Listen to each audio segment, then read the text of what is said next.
Alright, can you believe it's been 25 years since the release of the first Wu-Tang album?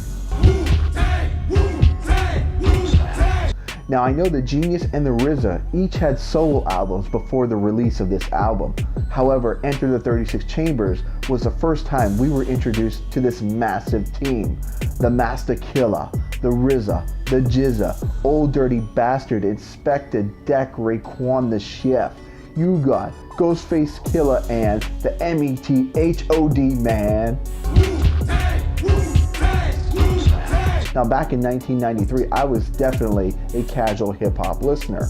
Yeah, I knew who Tupac was, I knew who Dr. Dre was, I knew who some of the popular people who would be played on MTV at the time were, but it was this album that opened me to an entire world of new music.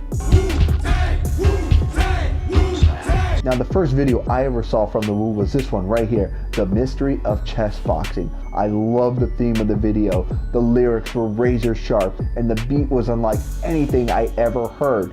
The only thing I wanted to do after seeing this video was know more about the Wu. Now what made Enter the 36 Chambers even more special was the amount of guys that were in one group. I mean, you had this massive group of guys, each with their own personalities and each with their own skill sets. You had guys from like the GZA, who's the lyrical swordsman, Ghostface, who was right up in your face, to somebody like Old Dirty Bastard, who was just crazy and wilding out. It was something that had never been heard before, and all their styles just worked so well together.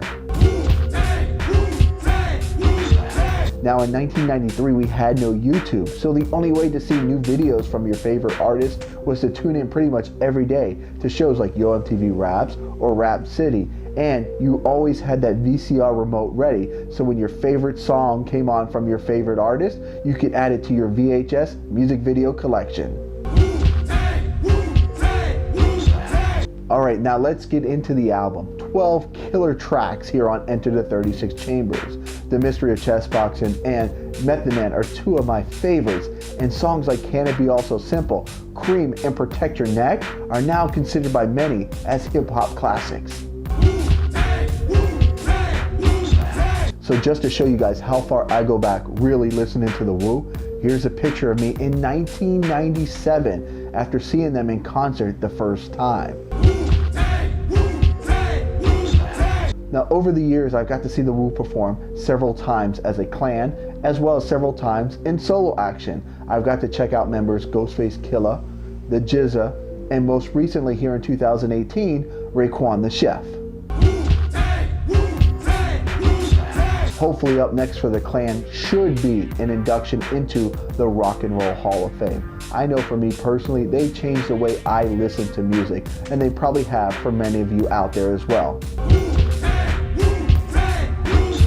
Now, 25 years later, are you still calling your local radio station, asking them to play that Wu-Tang joint again and again? Thank goodness today we have stuff like iTunes and streaming where we don't have to wait for our favorite music video to come on. It's at our hands all the time.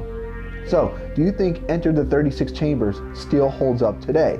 And what is your favorite Wu-Tang album of all time? Leave me a comment below.